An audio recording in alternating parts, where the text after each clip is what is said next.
ಘಟಾನುಘಟಿಗಳ ಕಾಳಗಕ್ಕೆ ಸಾಕ್ಷಿಯಾಗಿರೋ ಲೋಕಸಭಾ ಅಖಾಡದಲ್ಲಿ ವಾಗ್ಬಾಣಗಳ ಪ್ರಯೋಗ ತಾರಕಕ್ಕೇರ್ತಾ ಇದ್ದಾವೆ.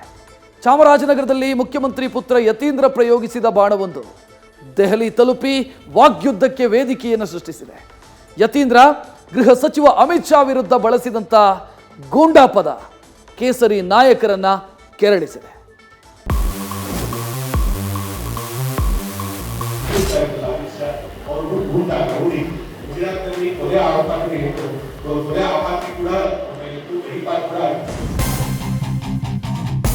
ಏನಾಗ್ತದೆ, ಅಪ್ಪನ ಹೆಸರ ಮೇಲೆ ರಾಜಕಾರಣಕ್ಕೆ ಬರ್ತಾರಲ್ಲ ಅವರೆಲ್ಲ ಹಿಂಗೆ ಮಾತಾಡ್ತಾರೆ.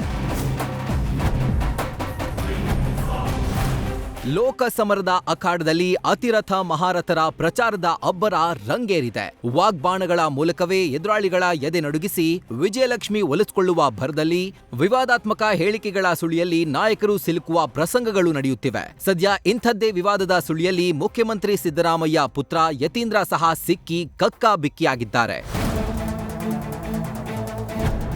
ಕೇಂದ್ರ ಗೃಹ ಸಚಿವರ ವಿರುದ್ಧ ಹರಿಹಾಯ್ದ ಸಿಎಂ ಪುತ್ರ. ಅಮಿತ್ ಶಾ ಓರ್ವ ಗೂಂಡಾ ಎಂದ ಡಾಕ್ಟರ್ ಯತೀಂದ್ರ. ಕೇಂದ್ರ ಸರ್ಕಾರವನ್ನ ಟೀಕಿಸೋ ಭರದಲ್ಲಿ ಮಾಜಿ ಶಾಸಕ ಹಾಗೂ ಸಿಎಂ ಸಿದ್ದರಾಮಯ್ಯ ಪುತ್ರ ಯತೀಂದ್ರ ಅಮಿತ್ ಶಾ ವಿರುದ್ಧ ಅಸಂಬದ್ಧ ಪದ ಬಳಕೆ ಮಾಡಿದ್ದಾರೆ. ಚಾಮರಾಜನಗರ ಜಿಲ್ಲೆಯ ಹನೂರ್ನಲ್ಲಿ ನಡೆದ ಕಾಂಗ್ರೆಸ್ ಕಾರ್ಯಕ್ರಮದ ವೇಳೆ ಮಾತನಾಡೋ ಭರದಲ್ಲಿ ಯತೀಂದ್ರ ನಾಲಿಗೆ ಲಯ ತಪ್ಪಿದೆ. ಮಿಸ್ಟರ್ ಅಮಿತ್ ಶಾ ಒಬ್ರು ಗೂಂಡಾ ರೌಡಿ, ಗುಜರಾತ್ನಲ್ಲಿ ಅವರ ವಿರುದ್ಧ ಕೊಲೆ ಆರೋಪ ಸಹ ಇತ್ತು ಅಂತ ಯತೀಂದ್ರ ಮಾತಿನ ಚಾಟಿ ಬೀಸಿದ್ದಾರೆ. ಗುಜರಾತ್ನಲ್ಲಿ ನರಮೇಧ ಮಾಡಿದವರು ಯಾರು ಅಂತ ಸಹ ಯತೀಂದ್ರ ಪ್ರಶ್ನೆ ಮಾಡಿದ್ದಾರೆ. ಗುಜರಾತ್ನಲ್ಲಿ ಕೊಲೆ ಆಪಾತಿ ಕೂಡ ಅಂತವ್ರನ್ನ ಪಕ್ಕದಲ್ಲಿ ಇಟ್ಕೊಂಡು ರಾಜಕೀಯ ಮಾಡಿದಂಥವ್ರು ಅವರಿಗೂ ಸುಪ್ರೀಂ ಅಲ್ಪಸಂಖ್ಯಾತರು ನರಮೇಧ ಮಾಡಿದಂಥ ದೊಡ್ಡ ಆರೋಪನೇ ಅವರಲ್ಲಿ ಅವ್ರ ಮೇಲೆ ಇದೆ. ಸೊ ಈ ರೀತಿಯಾಗಿ ಬಹಳಷ್ಟು ಕ್ರಿಮಿನಲ್ ಆಕ್ಟಿವಿಟೀಸ್ ಮಾಡುವಂಥದ್ದು ಇವತ್ತು ಬಿಜೆಪಿ ಸರ್ಕಾರದಲ್ಲಿ ಉನ್ನತ ಅಧಿಕಾರದಲ್ಲಿ 10 ವರ್ಷಗಳಿಂದ ಅಧಿಕಾರ ಮಾಡಿದ್ದಾರೆ. ಯತೀಂದ್ರ ಗೂಂಡಾ ಮಾತಿಗೆ ವ್ಯಾಪಕ ಆಕ್ರೋಶ. ಯತೀಂದ್ರ ವಿರುದ್ಧ ಕೇಸರಿ ನಾಯಕರಿಂದ ವಾಗ್ದಾಳಿ. ಕೇಂದ್ರ ಗೃಹ ಸಚಿವ ಅಮಿತ್ ಶಾ ವಿರುದ್ಧ ಯತೀಂದ್ರ ಗೂಂಡಾ ಪದ ಬಳಕೆ ಮಾಡಿದ್ದಕ್ಕೆ ಕೇಸರಿ ಪಾಳಿಯ ಕೆರಳಿ ಕೆಂಡವಾಗಿದೆ. ಸಿಎಂ ಸುಪುತ್ರರಾಗಿ ಈ ರೀತಿ ಹೇಳಿಕೆ ನೀಡೋದು ಶೋಭೆ ತರಲ್ಲ. ಯತೀಂದ್ರ ಯೋಗ್ಯತೆ ಏನು ಅಂತ ಅರ್ಥ ಮಾಡ್ಕೊಳ್ಬೇಕು ಅಂತ ಬಿಜೆಪಿ ರಾಜ್ಯಾಧ್ಯಕ್ಷ ಬಿವೈ ವಿಜೇಂದ್ರ ಗರಂ ಆಗಿದ್ದಾರೆ. ಇನ್ನು ಯತೀಂದ್ರಗೆ ಬುದ್ಧಿ ಭ್ರಮಣೆಯಾಗಿದೆ ಅಂತ ವಿಪಕ್ಷ ನಾಯಕ ಆರ್ ಅಶೋಕ್ ಕಿಡಿಕಾರಿದ್ರೆ, ಅಪ್ಪನ ಹೆಸರ ಮೇಲೆ ಅಧಿಕಾರಕ್ಕೆ ಬಂದವರು ಹೀಗೆ ಮಾತನಾಡ್ತಾರೆ ಅಂತ ಸಿಟಿ ರವಿ ಸಿಡಿಮಿಡಿಗೊಂಡಿದ್ದಾರೆ. ಯತೀಂದ್ರ ಅವರ ಯೋಗ್ಯತೆ ಏನು ಅನ್ನೋದನ್ನ ಅವ್ರು ಅರ್ಥ ಮಾಡ್ಕೋಬೇಕು. ಮೊದಲನೇದಾಗಿ ಗೌರವಾನ್ವಿತ ಮುಖ್ಯಮಂತ್ರಿಗಳ ಸುಪುತ್ರರಾಗಿ ಈ ರೀತಿ ಹೇಳಿಕೆಗಳನ್ನು ಕೊಡ್ತಕ್ಕಂಥದ್ದು ಅವರು ಶೋಭೆ ತರ್ತಕ್ಕಂಥದ್ದಲ್ಲ. ಒಬ್ಬರು ಮಾಜಿ ಶಾಸಕರಾಗಿ ಈ ರೀತಿ ನಮ್ಮ ಭಾರತೀಯ ಜನತಾ ಪಾರ್ಟಿಯ ಪಕ್ಷದ ನಮ್ಮ ನಾಯಕರಾಗಿರ್ತಕ್ಕಂಥ ಅಮಿತ್ ಶಾಜಿಯವ್ರ ಬಗ್ಗೆ ಹೇಳಿಕೆ ನಾನು ಬಲವಾಗಿ ಖಂಡಿಸ್ತೇನೆ.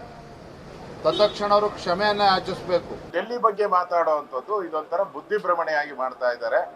ಇಂಥ ಹೇಳಿಕೆಗಳು ಕಾಂಗ್ರೆಸ್ ಅವರು ನಿರಂತರವಾಗಿ ಹಿಂದೆ ಮೋದಿ ಬಗ್ಗೆ ಚಾಯ್ವಾಲಾ ಅಂತ ಹೇಳಿದ್ರು, ಟೀಕೆ ಮಾಡಿದ್ರು, ಮೋದಿ ಕುಟುಂಬದ ಬಗ್ಗೆ ಮಾತಾಡಿದ್ರು, ಅದೆಲ್ಲ ಅವರಿಗೆ ರಿವರ್ಸ್ ಆಗಿದೆ.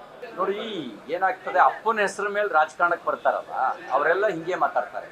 ಅವರಿಗೆ ಜನರ ಸಲುವಾಗಿ ಯಾವತ್ತಾರು ಯತೀಂದ್ರ ಸಿದ್ದರಾಮಯ್ಯ ಹೋರಾಟ ಮಾಡಿದಾರ?